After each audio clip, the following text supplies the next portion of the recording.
Hey there, it's Mitzi. Welcome to my channel. So today, I know it's been a long time coming.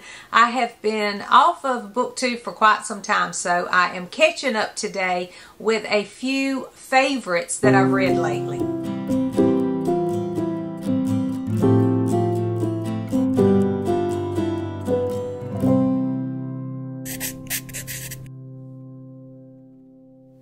So the sun is shining and the birds are singing and it's a beautiful day here today. And I also have a surprise later, which you won't know about in this video. You'll have to wait, but I do have a special guest that is going to be showing up today. So I'm excited that I'm going to be having lunch with a BookTube friend. So I'm really excited about that. So I woke up just very excited today, and you'll learn more about that in another video. But today I just wanted to talk to you just for a few minutes about some of the books I've been reading. I know that it's been several weeks that I have been able to film because there's been so much going on, lots of different things that I won't go into, but everything's good and I am ready to get back on here and get back to it. So I have been continuing my Nancy Drew read, and I've been keeping up with that on Voxer. Again, anytime you want to join us and read one of the Nancy Drew books, you don't really have to read those in order. You can always hop in. My email is below, and you can just email me and let me know that you want to be a part of that Let's Read Nancy read along, and you can follow along with us. And right now we are reading The Clue in the Diary. I have already finished it, so I have already left my comments, but the others haven't finished it yet. So there's still time in April to read The Clue in the Diary. And I think that's number 7, maybe. It could be 6. It's 6 or 7. So we are not that far along in Nancy Drew, and you're always welcome to join us and read along with those. So I'm reading those and enjoying that still. And then I did participate, even though I wasn't on here, I did participate in Middle Grade March and enjoyed that. And I have a couple of books here to share from that, and I'm still continuing my Agatha Christie reading. So let's get into a few books. Now, I have read more books than this. I've been reading really a lot of magazines lately. I love that Birds in Bloom magazine, and right now with the spring, I'm all about being outside, planting flowers, listening to the birds, doing some bird watching. And so I've been reading a lot of those at night, and that's when I do get a lot of my fiction reading done, and in place of that I've been reading those. But I did get some books read, and I've had some good ones lately. Now, I'm not going to talk about all the books I read because it's been several weeks, but I am going to highlight some favorites. These are 5 stars, and I think one of them's like 4.5 stars. So the first one I want to talk about is my favorite Agatha Christie I've read so far this year, and that is Easy to Kill.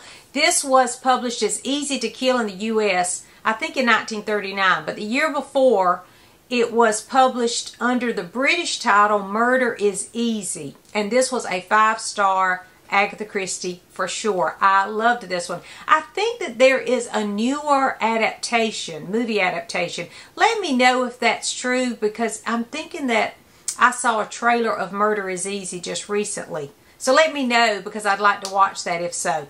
But this was great. It's about, there's a guy, he's on a, I think he's on a train. It might be a bus. But anyway, he's sitting by an elderly lady, and she starts talking about these accidental deaths that have happened, like right behind each other. And she is suspicious about these being so-called accidental, and she's trying to warn someone about it. And so he doesn't think much about it, but then right after that, she's killed too. So then he starts investigating, and it was a page-turner. I loved this one. It was action-packed. It's definitely an Agatha Christie from, you know, beginning to end, one of her best, I think. And being from the 1930s, some of her earlier ones from the 1930s I really enjoy, and this was her at her best to me. So I loved this one, and I highly recommend Easy to Kill. But remember, in the UK it's called Murder is Easy, so they're the same thing. I think that they're the same story, but I do recommend this one. I also read another Grace Livingston Hill, and I don't think I've talked about this, but this one's called Ariel Kuster. I read my first Grace Livingston Hill in December and loved it. And I had this one that I'd found at a library sale because I loved the cover. But this was even better than the one I read in December. I highly recommend this. It reminds me a little bit, when it first starts, it reminded me of The Girl of the Limberlost. I think that's the name of that book. I read this for the retro romance, because we had to read something, I think, before 1980 or something. And this was like the 1920s, so it definitely worked. And it is a romance, but it's not all just romance. It was so good. I loved this. It starts off, like I said, a little like The Girl of the Limberlost, which I enjoyed that book, but it feels like a coming of age, and then it kind of switches to another story. But I did enjoy that book, and this started that way, and I thought, okay, this is a lot like a lot of the books, like Lucy Maud Montgomery or someone like that was writing during that time period. It's a lot like that. So if you enjoy Lucy Maud Montgomery, you probably would enjoy this too. But what was interesting was, at the beginning, it was about a young girl, Ariel Kuster, who has to move away because she's lost her mother, and then her father dies, and she has nowhere to go. So she moves to a new city, and she befriends some people there. And so there's a whole drama behind her moving there. But in the midst of all that, and I thought this was going to be mainly about Ariel Kuster, there is this mystery about Miss Emily. And oh my goodness, that took over the story, and I was more interested in that. I did enjoy the Ariel Kuster and her relationship, because there's a sweet love story with Ariel, and I loved her as a character. But the mystery that happens in the middle of this book that I did not see coming, there's a little twist, and I don't want to say too much, but there is a twist in the middle of this book that takes it in a totally different direction. It's still a love story, and it's still super sweet and inspirational, but oh my goodness, it did take a turn, and I love this. I highly recommend it. If you enjoy like Lucy Maud Montgomery, and I can't remember who wrote The Girl of the Limberlost, but if you enjoyed those kind of stories, you would love Ariel Kuster. So see if you can find this one. For my book cart spin, I had spun the wheel for, I think this was for March. I think. I'm so confused with time because it's just flown by. But The Mother-in-Law by Sally Hepworth was the one that I spun for. I spun for this and a Catherine Marshall book, which, by the way, is fantastic too, but I'm not finished with it. It is nonfiction, and it's taking me longer because it's more serious, and I'm really going slow, but I love it too, by the way. Right now it's a 5-star too.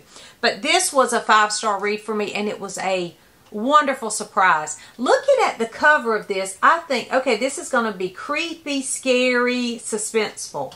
It is suspenseful, but it's not thrillery or scary at all. It's about, it starts out, the mother-in-law has committed suicide, and they go back and forth between the daughter-in-law's perspective, and then they go back in time to the mother-in-law's perspective. It is super interesting, and you're trying to figure out, did she commit suicide or did someone murder her? So that part of it makes you think, okay, it's going to be a little scary and thrillery, but it's really not. It's more about her relationship with her children, with her husband, and especially with the daughter-in-law, and the daughter-in-law coming into this family, you know, and her perceptions of what's happening. And then as the story goes, it continues, and you learn more from the mother-in-law's perspective. You learn that things aren't at all what they seem. It was super interesting, and I could not put this down. I think I read this in a day and a half. I mean, it was so good. I loved it. Really enjoyed this one, and I highly recommend it. I have another Sally Hepworth on my shelf, and I can't wait to get to it, because I have waited to pick this up thinking that it was going to be scary, and it was not at all. But I love the way that she wrote this, and I hope that the others are just as good. I'm excited to try another one. So I do recommend this one. Now, this one did have a couple of words in it. You know, I don't like that at all. This is actually, Grace Livingston Hill is actually a Christian writer from back in the day. So this is definitely nothing to worry about. And you know Agatha Christie, how she is. But this did have a couple of words in it that I did not like. It was toward the end of the book, so by that time I was highly invested in the story, and I loved it. And it was an argument was going on between two men, and they started saying some ugly words to one another. I didn't like that. So just know going in, there are a couple of ugly words. You know, I don't like ugly anything like that. But they're on into the story, and it's just a scene that was really, I think there might be 2 scenes where they used a couple of words that I did not appreciate, but it was only a couple of places, so I just skipped over that and continued and just prayed for those people not to use ugly words. So anyway, I do recommend The Mother-in-Law because it was super interesting and a page turner. And then for middle grade March, the I think the group read was The Mona Lisa Vanishes. I think this was the group read, and that's why I picked it up. I'm so glad that they picked this one for the group read because it was super interesting. We usually don't have a nonfiction for the group read for middle grade March, but this was really good. It is nonfiction, and it's about someone who, I think in 1910, 1911, somewhere around there, stole the Mona Lisa from the Louvre. And it was so interesting. It goes back and forth from, you know, different times. It starts with the 1911. It has great illustrations too. And the illustrations are by Brett Helquist, who did the series of unfortunate events. And there's actually a little nod to that in here on one of the chapter titles. But the great illustrations, black and white illustrations in it. But it goes to several different years. And it starts out in 1910, 1911. And it talks about, you know, it starts with the heist of taking the art. But then it also goes back in time to when Leonardo da Vinci was living, and just some background about his personality and so many interesting things about Da Vinci. Now, I knew a lot about him already because when I taught school, I would teach about a little bit about Da Vinci, just some interesting things. I would kind of introduce different artists, famous artists, and their work, and kind of do a little week of, you know, let's learn a little bit about them. So I did know the main things that are talked about Da Vinci in here, because this, again, is middle grade.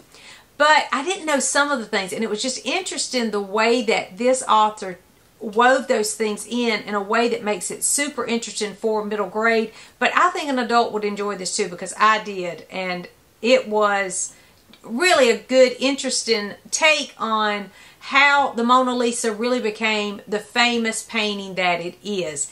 And I could talk more about this. When I was reading it, I kept telling my husband and my son all about it. Every morning I would tell them a little bit more about what I had read, because it was so interesting. And again, it just goes through time. It's, you know, goes back in time to when Da Vinci was leading up to painting the Mona Lisa, as well as when it is stolen, and on into, you know, the future from that. So I really enjoyed this one, and highly recommend it if you do like middle grade books. This is, again, nonfiction. If you don't know much about Da Vinci, this has a lot of interesting facts about Da Vinci, but also what's interesting is there are other famous people mentioned in here that are connected to Da Vinci in some really strange twist of ways because of the Mona Lisa. So I highly recommend The Mona Lisa Vanishes. This was a great one too.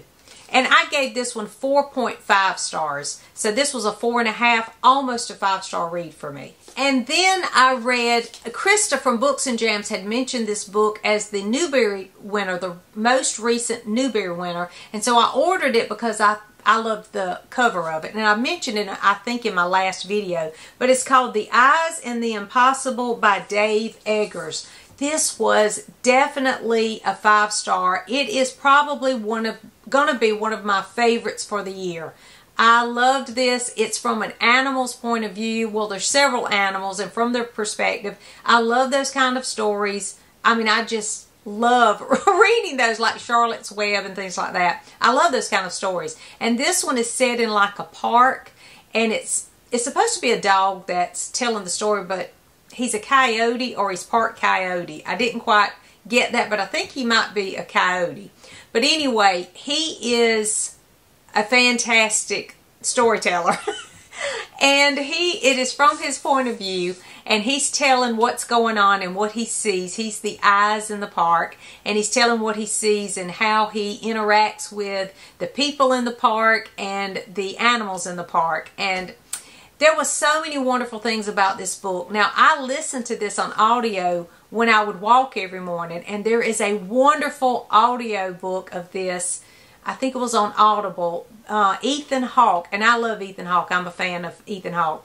Ethan Hawke narrated it, and he did a fantastic job, and that just added and just blew it out of the park for me. As I was walking every morning, I just couldn't wait to start reading this again.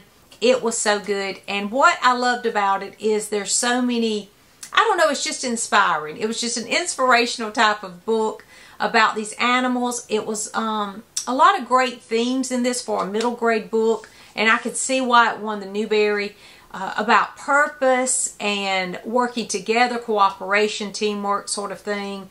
About friendship and helping others. And also about big dreams that you have and determination to follow through on those things. I just loved it. It is such a beautiful book. I think Krista loved it too. Krista's not as big on animal stories as I am, and I think she loved it too. So I do recommend this for anyone who loves reading, especially if you love animal books like I do. But if not, if you love a middle grade book, this is a great one, and it's just full of, I don't know, just inspirational encouragement. It just was a feel-good kind of book for me, and I highly recommend that one.